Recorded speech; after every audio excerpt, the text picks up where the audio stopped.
Hello dear students. आज अपने IBPS RRB से रिलेटेड बात करेंगे। जैसे कि आप लोगों ने आईबीपीएस की जो ऑफिशियल वेबसाइट है उसको चेक किया होगा। अगर नहीं किया तो एक बार चेक कर लेना, वहाँ पे ऑफिशियल नोटिफिकेशन आया है सप्लीमेंट्री एडवर्टाइजमेंट की फॉर्म में। मतलब रीओपनिंग हो रही है आपके आईबीपीएस जो आरआरबी के एग्ज़ाम है, मतलब उनकी जो वैकेंसीज है उसके लिए एप्लीकेशन फॉर्म की रीओपनिंग हो रही है। और जो रीओपनिंग के बहुत सारे डाउट है, बच्चे बोल रहे हैं कि सभी के लिए ओपन हो रही है, कि नहीं हो रही सभी के लिए ओपन। जिन स्टूडेंट्स का एग्जाम हो चुका है सितंबर के अंदर आरआरबी का, वो स्टूडेंट्स अप्लाई नहीं कर सकते। यहाँ पे उन्होंने क्लियरली मेंशन किया हुआ है, ओनली उन स्टूडेंट्स के लिए रीओपन हो रही है जो स्टूडेंट्स एग्जाम मतलब फॉर्म फिल नहीं कर पाए थे, मतलब एग्जाम भी नहीं दे पाए उनके लिए भी नहीं है, जो फॉर्म नहीं फिल कर पाए थे उन स्टूडेंट्स के लिए। एंड जिनकी ग्रेजुएशन 9/11 मतलब 9 नवंबर से पहले पहले जिनकी ग्रेजुएशन वगैरह कंप्लीट होकर एजुकेशन क्वालिफिकेशन उनका मतलब जो क्राइटेरिया है वो फुलफिल होता है, ओनली वही कैंडिडेट वहाँ पे अप्लाई कर सकते हैं। उसके बाद में इन्होंने यहाँ पे कुछ पॉइंट्स अपने क्लियर करेंगे एग्जाम से रिलेटेड कि एग्जाम कब होना है, क्योंकि बहुत सारे कैंडिडेट स्टूडेंट्स पूछ रहे हैं कि सर रिजल्ट कब तक आएगा, प्री का एग्जाम कब तक होगा, मेंस का। तो यहाँ पे बहुत सारी चीज़ें क्लियर हो गई। प्री का एग्जाम इन्होंने दिया है, जो डेट इन्होंने फिक्स कर दी। तो डेट इन्होंने फिक्स किया है 31 दिसंबर को फिक्स कर दिया इन्होंने कि आपका ऑफिसर स्केल 1 आरआरबी पीओ का एग्जाम होगा। और क्लैरिकल का जो एग्जाम है आपको 2 जनवरी और 4 जनवरी उस तरीके से उसने वहाँ पे दे रखा है, क्लियरली मेंशन किया हुआ है। तो वहाँ पे प्री का एग्जाम होगा। किन का प्री का एग्जाम होगा ये भी अपने को नहीं पता, ये बात उन्होंने मेंशन नहीं की है कि सभी का एग्जाम दोबारा से रिकंडक्ट करवाएंगे या फिर ओनली जो न्यू एप्लीकेंट्स हैं उनका एग्जाम कंडक्ट करेंगे। उस पॉइंट पे भी अपनी थोड़ी सी यहाँ पे बात करेंगे, बिल्कुल फैक्ट पे बात करेंगे, फालतू बात अपने नहीं करेंगे। समझ में आ रही है आप लोगों के? तो यहाँ पे मैं थोड़ी सी आपको बात क्लियर कर दूं कि एग्जाम का तो अब अपने को पता लग गया कि प्री का एग्जाम अपने बात करें, जो आपका मेंस का एग्जाम है वो फरवरी से पहले यानी फरवरी से पहले आपका एग्जाम नहीं होना है 2021 में, फरवरी से पहले। क्योंकि जनवरी आपके अपने बात करें 31 दिसंबर की बात करें, दिसंबर के लास्ट में या फिर जनवरी के अंदर तो आपका एग्जाम होना है प्री का। ठीक है, आरआरबी का दोबारा से जो एग्जाम होना है, या तो कंप्लीट एग्जाम होगा, सभी का हो सकता है, पता नहीं, अपने कुछ नहीं बोल सकते, आईबीपीएस सही है। या फिर 19 कैंडिडेट्स का एग्जाम होगा, जो न्यू एप्लीकेंट्स हैं उनका एग्जाम होगा। तो इसका मतलब कुल मिलाकर बात करें तो आपका जनवरी के लास्ट तक तो आपका रिजल्ट आएगा प्री का, उसके बाद में फरवरी के मिड में जाकर आपका कोई एग्जाम होगा। कुल मिलाकर बात ये हुई। अब यहाँ से एक बात और ये होती है कि आरआरबी ने क्या कर दिया, धोखा दे दिया।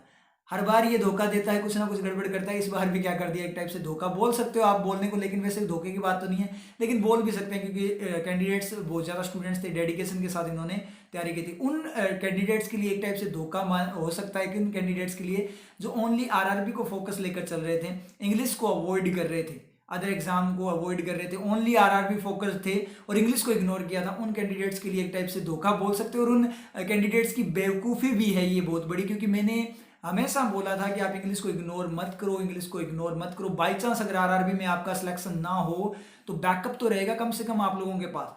अब क्या करोगे आप लोग, सोचने वाली बात है ना। जो ओनली आरआरबी फोकस थे तो हो गई गड़बड़ यहाँ पे, क्योंकि एग्जाम आपका बहुत आगे चला गया है। उससे पहले तो आपका आईबीपीएस क्लर्क का एग्जाम हो जाएगा, आईबीपीएस पीओ का एग्जाम हो जाएगा, एसबीआई क्लर्क मेंस का होने वाला है।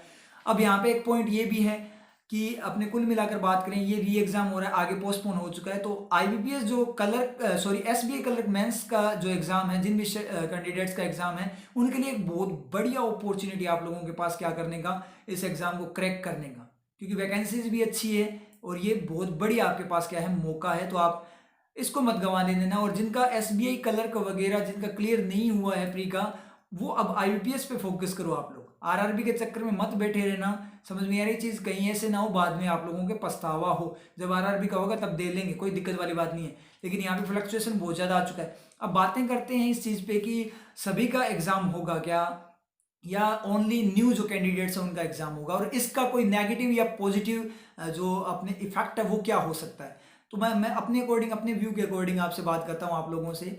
देखो एक चीज़ ध्यान रखना आप लोग, अगर आपका री एग्जाम होता है सभी का आरआरबी का, तो वो उस तरीके से है कि पहले ही बेचारे कैंडिडेट्स जो थे इतनी दूर जाकर एग्जाम देकर आए, कम से कम मतलब बहुत ज़्यादा उनकी पेमेंट भी वहाँ पे मतलब अपने वेस्टेज में चली जाएगी उनकी पेमेंट, उनका पैसा वेस्टेज में जो उन्होंने, क्योंकि एग्जाम देने के कोरोना चल रहा था, कोरोना वाला सिस्टम है पूरा का पूरा, तो उसके अंदर पर्सनल व्हीकल वगैरह लेकर कैसे न कैसे मैनेज करके वहाँ पे गए थे, तो बहुत ज़्यादा खर्चा आया था स्टूडेंट्स का। तो उनके लिए ये है कि आपका डबल खर्चा हो जाएगा, तो ये चीज़ नेगेटिव है, बहुत ज़्यादा नेगेटिव है अगर अपने बात करें।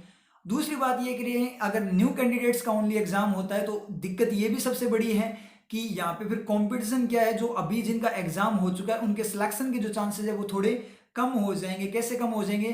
क्योंकि जो आपके न्यू कैंडिडेट्स हैं, जितने भी न्यू कैंडिडेट्स हैं, उन सभी को टाइम मिल गया कम से कम 2 महीने का प्रिपरेशन का। और जिनका एग्जाम अब तक हो चुका है उन कैंडिडेट्स को टाइम ज़्यादा मिला नहीं, क्योंकि वो पहले ही कन्फ्यूजन में थे।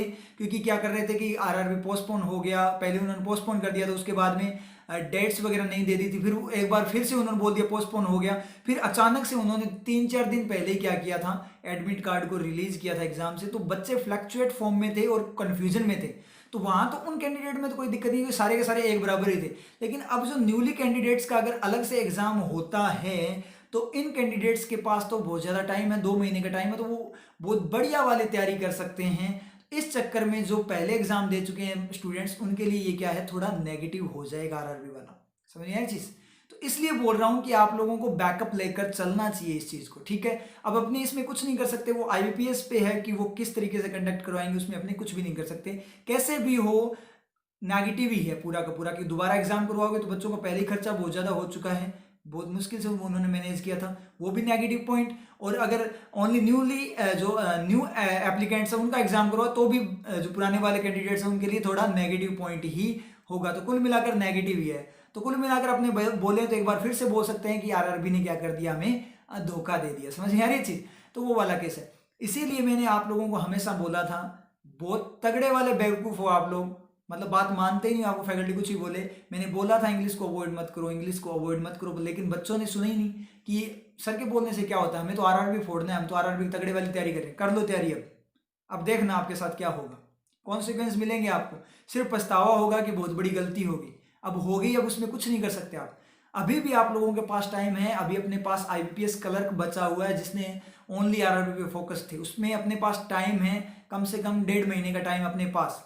तो उसमें अपने इंग्लिश वगैरह अपने तैयार कर सकते हैं, कोई दिक्कत वाली बात नहीं है। इसलिए इंग्लिश को इग्नोर करना बंद कर दो, अभी भी टाइम है आप लोगों के पास। हारे का सहारा है आईबीपीएस क्लर्क आपका, वो आपका सिलेक्शन करवा सकता है। समझ में आ रही है आप लोगों की?